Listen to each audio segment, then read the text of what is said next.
Hi everyone, welcome to our channel. My name is Esther Shati, content lead at Chef4Me. I have with me today Bolaji Anifowose, a product marketing and growth marketing professional specializing in B2B SaaS, demand generation, and product-led growth. He is currently the product marketing manager of partnerships and integrations at DistroBird. He has previously held marketing leadership roles at Simpu, at Chef4Me and Rubystack. And today he will be sharing with us from his experience how you can navigate the first 90 days of your new role as a marketing lead. So quick background, right? It's your first time as a marketer actually leading roles and also working with cross-functional teams to drive growth for your company. So how do you get started, proving that you are the right hire for that particular role without passing off as being bossy to your immediate team, and also being able to collaborate seamlessly with other teams across your company. So take some seats and listen to this conversation. And if you have any comment or question, please feel free to drop it in the comment section. We will definitely get to them. Thank you. Okay, so to get started, right? So let's talk about the first 90 days. From your own experience now, right? So basically, just to hear this from your own perspective or how you would do it if you were the one, trying to take on a leadership role for the first time in a marketing team. So reflect on your first 90 days, right? In marketing, what were the biggest challenges you faced? During those times, the first time being in that leadership, all the challenges you faced, and what are the things that you did that helped you, to understand the marketing teams very well, the dynamics of the company, and able to hit the ground running. Thank you very much for that question. And thanks once again for having me on this. So first 90 days, every marketing professional, especially when you're gotten to a certain level, you're bound to face this. So for me, I think in my own experience, the biggest challenge I faced in one of the roles that I took on it was a new industry entirely. It was an industry I'd never played in before. So when I got into the role, I was faced with the typical situations with startup, you need to deliver value quickly, and I still needed to I needed to also get a good grasp of the company and the industry I'm playing in. So it was more or less like a blank slate for me. So imagine moving from say for example, moving from having been doing SaaS, B2B SaaS all your career to now moving to B2C fintech. You can already imagine how much of a switch that how much you switch that into me. Yeah. So but for me, what personally helped when I was in that situation was I had colleagues that their bread and butter is pretty much fintech. Yeah. So what I did was I scheduled calls with them to understand some of the nuances that comes with doing B2C fintech generally, doing fintech marketing. So I also picked up resources. There are books out there that are specific to say fintech marketing generally in Nigeria. So I picked up those books, read them, so I was able to catch up on the nuances. And another thing I also did was, all of that was getting context on the industry and how to do marketing in the industry. So, but for the company specific, something I also did was before just jumping into execution. So there were key stakeholders in the company. So key stakeholders, especially when you're doing marketing in the product-led company, you are definitely going to be working with multiple people. You are working with products, you are working with engineering. In some instances, you're working with sales. In some instances, you're working with compliance and the rest, depending on the context of the company that you're working at. So what I did was to also schedule one-on-one conversations with each of these key stakeholders. So also it kind of also eased me into the role and just build some level of familiarities and just give me some expectations. And also kind of uncover some places I could see quick wins. So I think that was quite helpful and in that particular role. And in terms of surprises also too, I think early on in one of my roles that I took on was I underestimated how much dependency marketing had on other departments. So for example, you need to do, let's say, onboarding, for example, for your app. To be able to implement something like onboarding end to end, you need to underestimated how much dependency marketing had on other departments. So for example, you need to do, let's say, onboarding, for example, for your app. To be able to like implement something like onboarding end to end, you need to work with products, you need to work with engineering, you need to work with design, in some instances, to be able to like ship something like say on product onboarding. So and that dependency, the way you are kind of like prioritizing that particular task might not be the same for let's say the engineering or the product person. So yeah, I think early on that was one thing that I really underestimated. Some of the dependency marketing I had on other roles or departments in the company. Oh, interesting. All right. Okay, so now that takes me to I think the next question, right? Which is I mean, having had meetings, with key teams and stakeholders, to just get an understanding of the role, what the company is currently doing and what is the expectation of your role, right? What specific lessons, right, did you learn, in your interaction with those particular teams? Maybe from speaking to product, from speaking to engineering, from speaking to design, and maybe compliance and a lot of all those things. What were the lessons that you were able to pick, from that conversation that actually helped you, get something started? Yes, so I think what I kind of like picked up from that is the need for clarity in communication. So I think clarity in communication is super important when dealing with other things. So you don't just want, when you discuss something that you're looking to maybe do, you don't just want to just end it at there. You need to align it, let them know how this exactly is going to like push the bottom line of the organization, how it exactly influences it, and also kind of like understand like that's why it's always good to have maybe like some form of marketing roadmap. Also make it clear that okay, this particular thing we are trying to work together, it kind of like pushes the needle for us, and also kind of like understanding maybe what they also have on their table and finding the best way to like meet in the middle and to ensure that it's also done. Because at the end of the day, if you just talk about something and there's no clarity in what exactly to be done, how does it like move the needle? That way you can now know the two teams can now know how to like prioritize it. And another thing that's also very important is check-ins. So check-ins with the other teams. Say, oh yeah, just checking in to see if there's any form of blocker on this. I think that's something I found really helpful because sometimes I found that in instances where I was working with an engineer to do something to even implement. So we're trying to implement segments to track events. So and in the course of all those, well, I mean we had agreed on a date and I was expecting that okay on the due dates it was going to kind of like just say okay yeah I'm done. I mean, can you believe that when on that specific due date, this guy told me, oh, he thought it was not so important that he was working on Oh other my tasks. God. You can imagine how that would have been exactly, yeah, like you can imagine how that must have felt. All along, I already expected that, oh, okay, yeah, on this due date, it should be done. So I think that particular situation just kind of like gave me that clarity that, oh, I think next time, right before the due date, I can just always like check in. So is there any form of blocker? Is there any way I can contribute to this?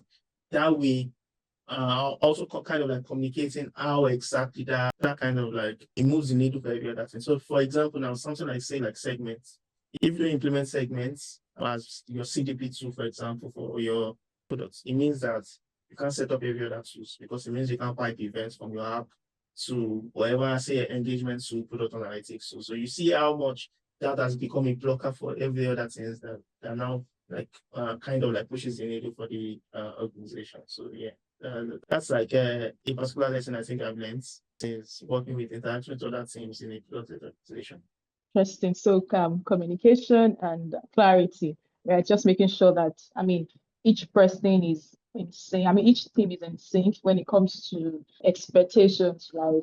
One person is not working with a different deadline or working with a different understanding of what needs to be done. Okay. Yeah, I think that's a very brilliant one. So the question is from the understanding that, okay, sometimes changes, people are uncomfortable when it comes to changes. And then you're coming as a new person, wanting to now lead the team, right? So how do you make sure that they don't perceive you as that boss that's just coming to throw things around, change things here and there, and shake everywhere up, so that everybody is not scared, of wanting to actually, work with you? So how do you make sure that you are right, and at the same time you're still as active as possible? Yeah, so I think when you are joining a new role, especially where something that has like existing systems on ground. So I think in the first few weeks, I don't think you just want to start jumping into executing, because regardless of maybe the number of years of experiences that you've had, you still want to, when you join a new company, that there's still going to be like a different dynamics on ground already. So I think in the first few weeks, something that I've also found like to be very helpful, maybe you have existing marketing team members. Some of the things you want to do initially is just listen to them. Listen, like just hear what they have to say.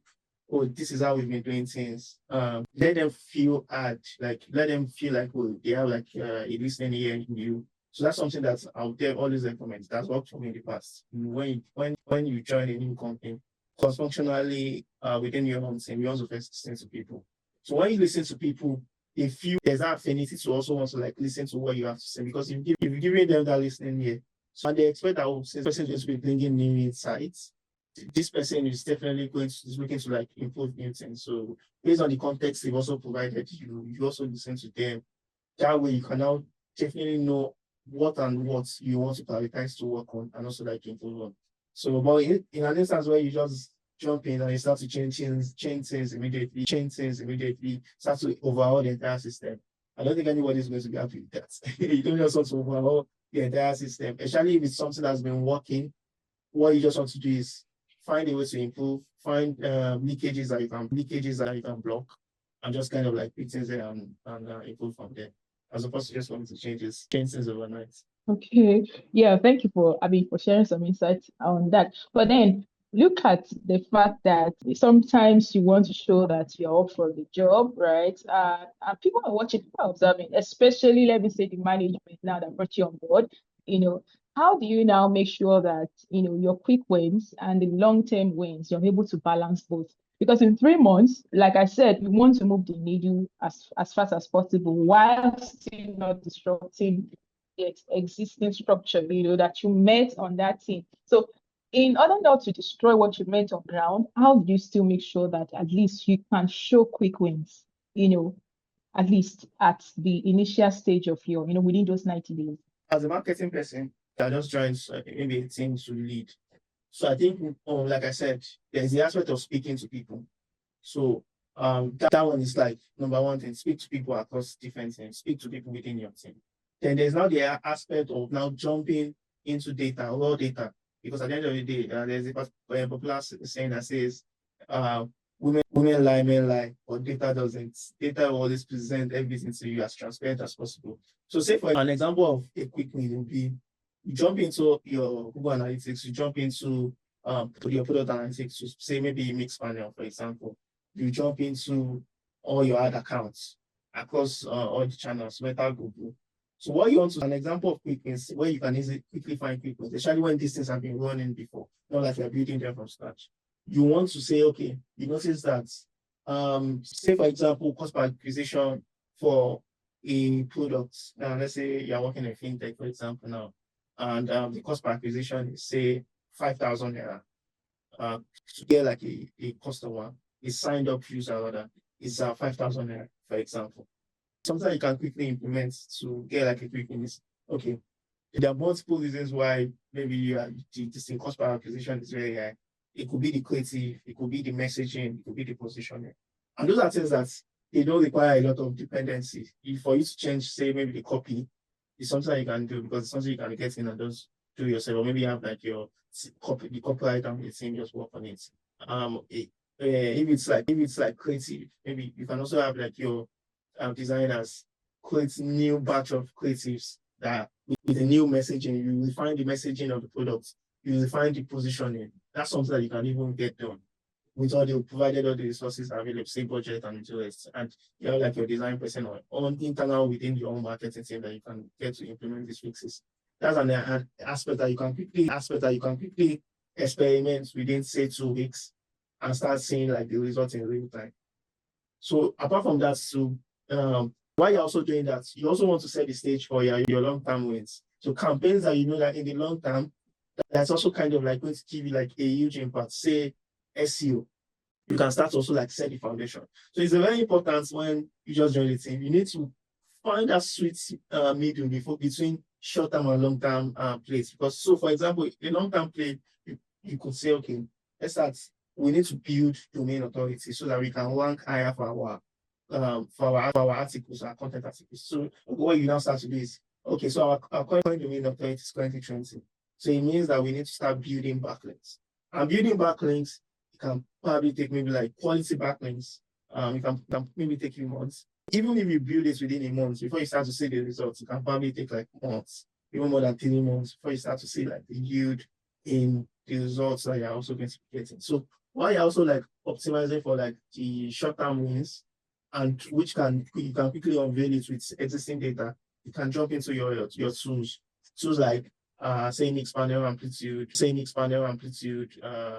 database, or if it's Google Analytics, you can see like traffic of the website. You can also see what the conversion rate is. Okay, the conversion rate is too small for, let's say, if the product is in B2B SaaS now, and you know that in terms of like benchmark for B2B SaaS, say it's an insurance B2B SaaS product, the conversion rate from say free trial to upgrade is, for example, 10%. The benchmark is 10%, and you are getting product is getting say like 2%. You know that that's something you can optimize for quickly. You can do like audits to uncover what exactly is causing the issue, and it could even be something as simple as even content spend. And which was an example, I think with the example I gave before too, is an example of your content spend. If there's something that management loves the best, is someone that can, it's a situation where you can achieve quality results. Yeah, exactly, with lesser spend. Cutting costs, there's no matter the company, if the company is Apple or Meta, whatever the company, they always, an opportunity to cut spend and achieve maximum results. Anybody's going to take it. Anybody's definitely going to take that opportunity to do that. Interesting. Okay, so that's a good one, right? And I love how you took it, one at a time. So now let's talk about you personally. In your first 90 days, right? To actually show your quick wins, right? Or maybe should we talk about your role at Distro, right? What do you usually make your target that, okay, once I resume into this new role, these are my first set of targets, or these are the first set of things that I would want to move as my, short term, my wins before focusing on the long term. Oh, yeah. I think in my role at Distro, I point blank just even, I asked, I think one of the things I even did, because also alignment is very important. So I asked my CEO, what would you consider a quick win? I just flat out just asked him, what would you consider a quick win for my role? So at the time, he said, okay, landing 2 to 3 partners, 3 key partners. So he had already set the ball rolling for a partnership conversation at the time with a telco type company in Canada. So closing that out was going to be like a big win because the potential was really massive. So we also had the engineering team had also kind of like built out an integration for HubSpot. Listing that integration and closing it out with the HubSpot team was going to be a quick win. So he also asking kind of like also gave me the clarity because I didn't want to also be chasing shadows, something that now achieve it at the end of the day. Exactly. So that kind of like also gave me clarity. I knew what to focus on. I knew, so when I needed, okay, those were like 2 examples of things I needed to like close out. I just kind of like penned it down and I knew, so I now need to now walk it back. So to achieve 2 examples of goals, quick win goals. So what are the things I needed to do? So I listed them out. So I needed to create assets. I needed to sync with the engineering. I needed to sync with the customer success team. I needed to send email to this person in this other company. I listed out everything I needed to do. So that way I had clarity. And what I just kind of did was I was just taking everything right off my checklist, taking them right off my checklist, and I was able to like knock them out. So yeah, I like that you touched on that because I mean it's very, very important because sometimes, of course you might have, because I think from my own experience, sometimes management might actually have a different idea, of what is actually important to them.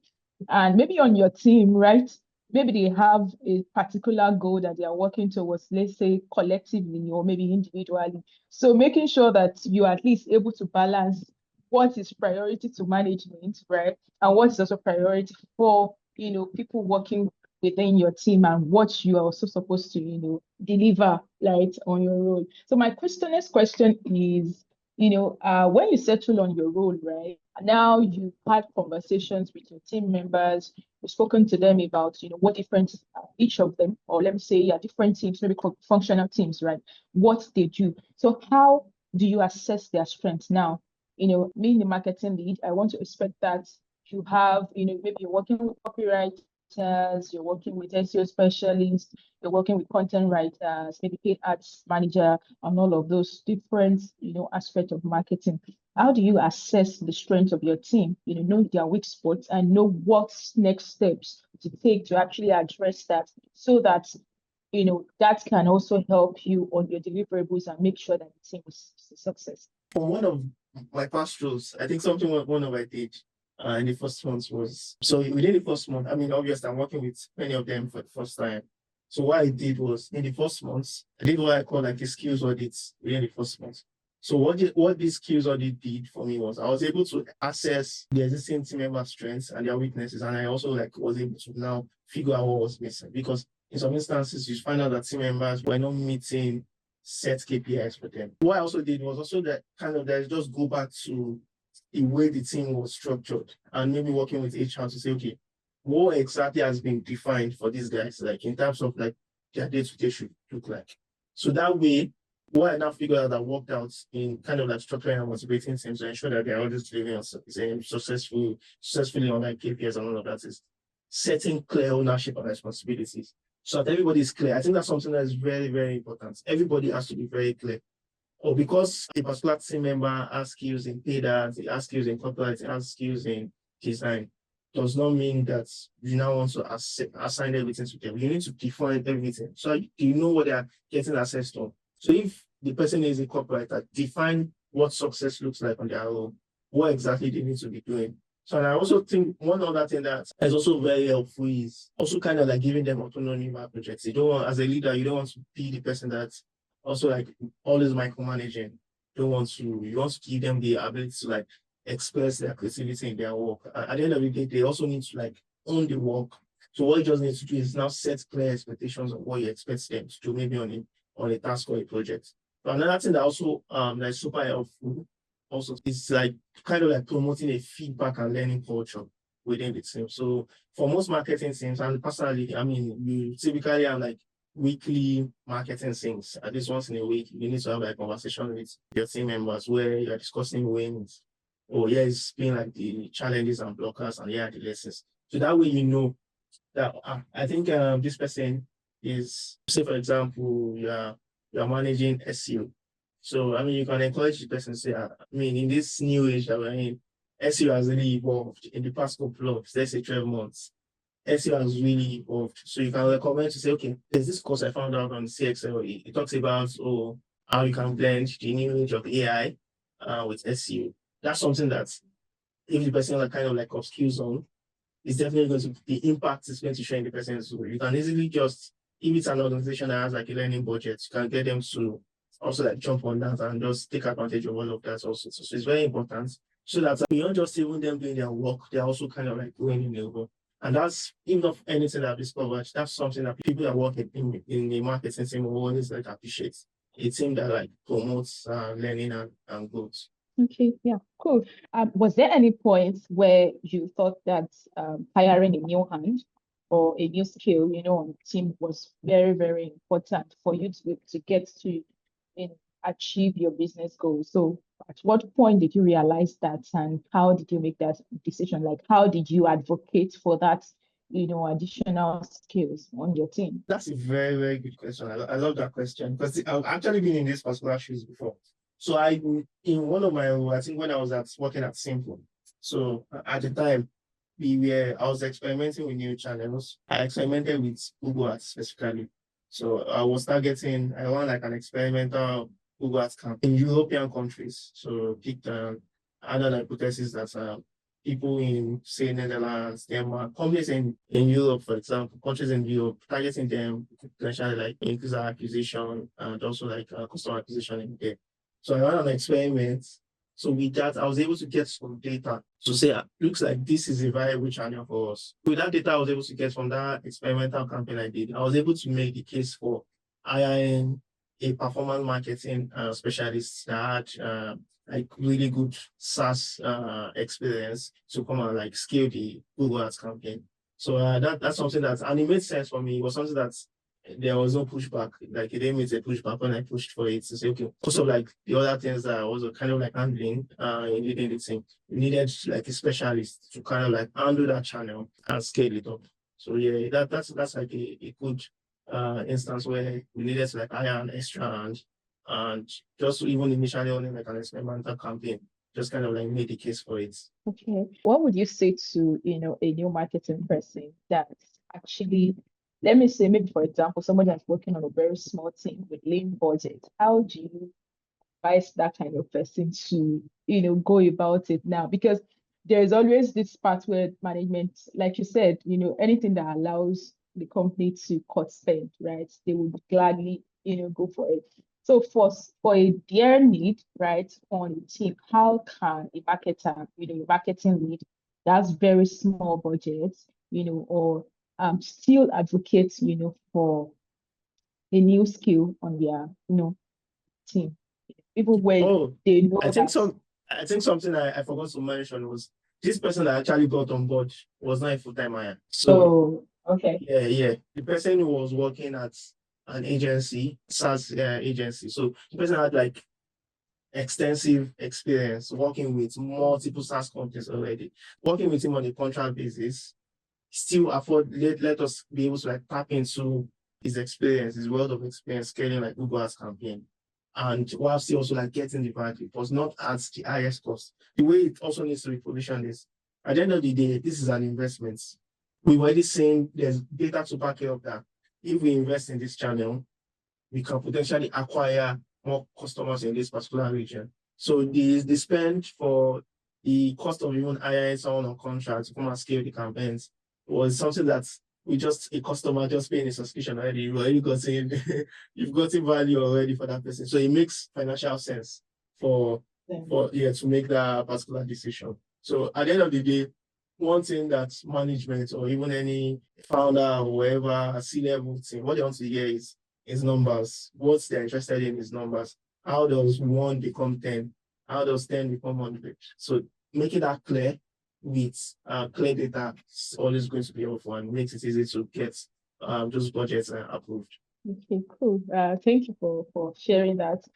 I think other question I have now is, so if somebody comes to you and say, hey, Bolaji, I'm just new to my role. I'm not sure what to do. I'm not sure what direction to take right now. I've had experience across different companies, local, international, about, leading teams. So how do you advise me to approach my days? So more or less like like a summary. How do you advise that I get things started, as a marketing lead? I'm nervous, I'm shy, I'm trying to, not get overwhelmed, because I think there's a point where you want to prove yourself so much, and then you're trying to pull different strings at the same time. And before you know it, in the first 3 months, it feels like, oh my God, this is a lot on me.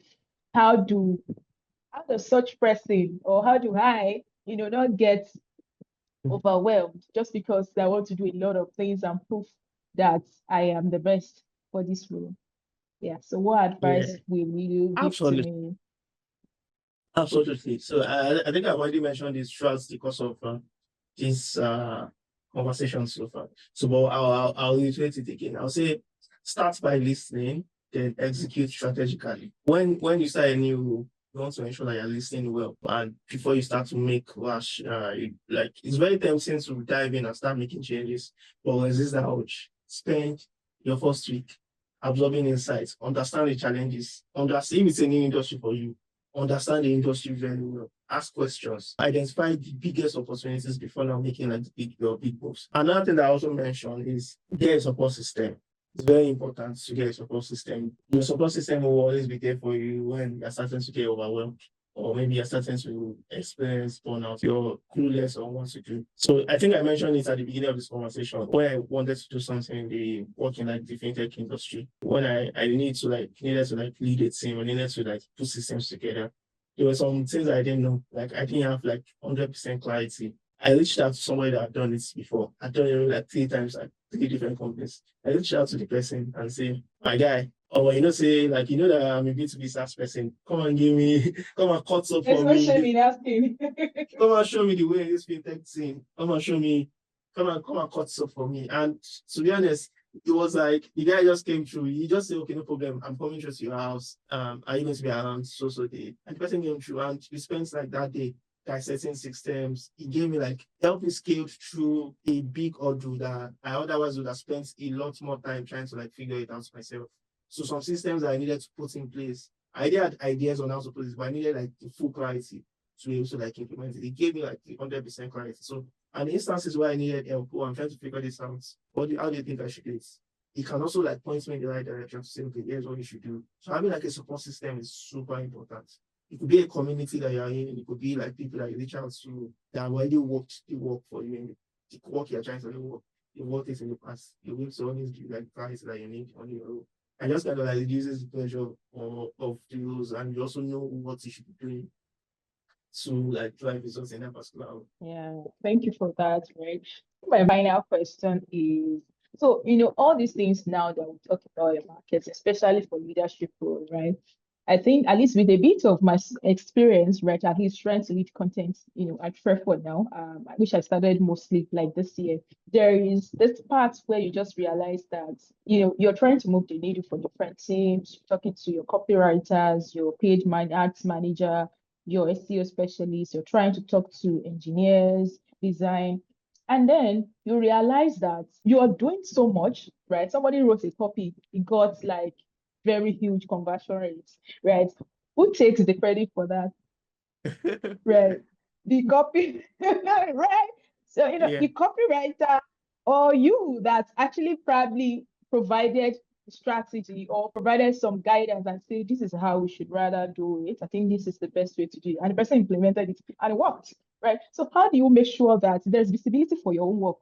So that when you are doing probably performance review, right, you want to be able to show that, yes, I've been up to something, right? Because I believe that some companies do 3 months probation period. Some companies do 6 months. Some companies do month-on-month reviews, right? So how do you make sure that your work is visible enough to show that, Oga, I've been doing my job, and you can see that this is it really. Yeah. Yeah. So in my experience, I think I found out that as a manager, if you're managing a team, your team members win is a collective win and it contributes to what you're doing. So let me put it this way. So say you go for your teams to grow your customer base by 10%, or let's say on 50%, for example. So for example, the current number of customers, say 8,000. So if you're going by 50% means you're going into 1.5, right? So in the process of going that particular number to 1.5 means the copywriters on your team needs to do their work. You need to write copy, right? You need to write copy for design. The ads manager, that's the performance marketing person, needs to run the campaign. So maybe you yourself as the team lead, you're probably managing some partnerships. At the end of the day, all of what your team members are executing, it moves the entire needle, which is the goal for your team to grow. At the end of the day, what management is tracking you on is bottom line. When you now drill down, they can now also kind of like now see visibility. What exactly moved the needle? Was it SEO? Was it paid campaigns? So, and one of the responsibilities for you as a manager is ensuring that your team members are actually delivering. So the fact that your team members are actually delivering on what they're supposed to do, their KPIs, is actually a win for yourself.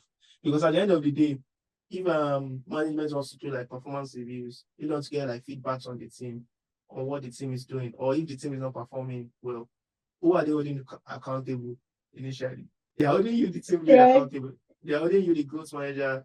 If you are a growth manager, whatever the title is, you are a marketing manager, growth manager, they are holding you accountable first, because it's your job, it's part of your KPIs to ensure that each of your team members are delivering. And if they are not delivering, you need to take necessary steps to ensure that they're delivering on their tasks. If you don't have the required skill, you ensure that if it's something that you can optimize for quickly, you need to ensure you optimize it. If it's the team member is very nonchalant, they are not just delivering, they are not responsive, they are not communicating, you need to maybe send a query to them. It's all of those things it falls on your people to ensure that you're doing it, to ensure that your team are delivering. And one of the things that you also want to do is you also want your team members to be same. When you have like quick wins now, for example, let's say you just shipped a new website. Shipping a new website, for example, is a win. Is a huge win because the effort that it requires to like ship a new website end to end is a lot of work. So in the process of announcing the website as say the marketing manager, we just shipped the new website, blah, blah, blah, XYZ. And a big shout out to Shay for the amazing copy that was done on this website. A shout out to Timothy for the designs. Yeah, giving shout out to everybody and still not capping it to like as a collective win. If you put it that way, management knows the role everybody played in getting that result. And you are still also like taking like the overall win. I don't know if that answers your question. Yeah. It does. Because I actually also stumbled on a post on LinkedIn where somebody was saying that marketing is such a funny role, especially if you're on the executive side of things. Sometimes you get lost in the whole management thing that you yourself, you're not, I'm not sure where your own results, is coming from. Because everybody wants to claim, that they did this, they did that, they drove this certain percentage of signups, this person drove this percentage of traffic, month on month. So I just felt that it was like a good time to just have that conversation. And thank you for, shedding some light on it, right? So yeah, I think that would be it. Yeah, thank you so much, Bolaji. Hoping to do something else, that is even more interesting in the future. Absolutely. Looking forward to that. Thank you. Have a great evening. Yeah. Bye. Bye. That was some cool conversation, right? Yeah. So if you have any comments or even further insight about this topic that we just discussed, feel free to add it in the comment section. We will definitely respond to every one of them. If you're new to our channel, kindly subscribe for more videos like this. And also don't forget to hit the notification bell so that you can get notified when we post videos like this on this channel. And one more last favor that I would ask of you is to like this video so that it can also get more visibility. Thank you for watching. Join us again in another episode of our conversations with experts and professionals within no tech roles. Bye.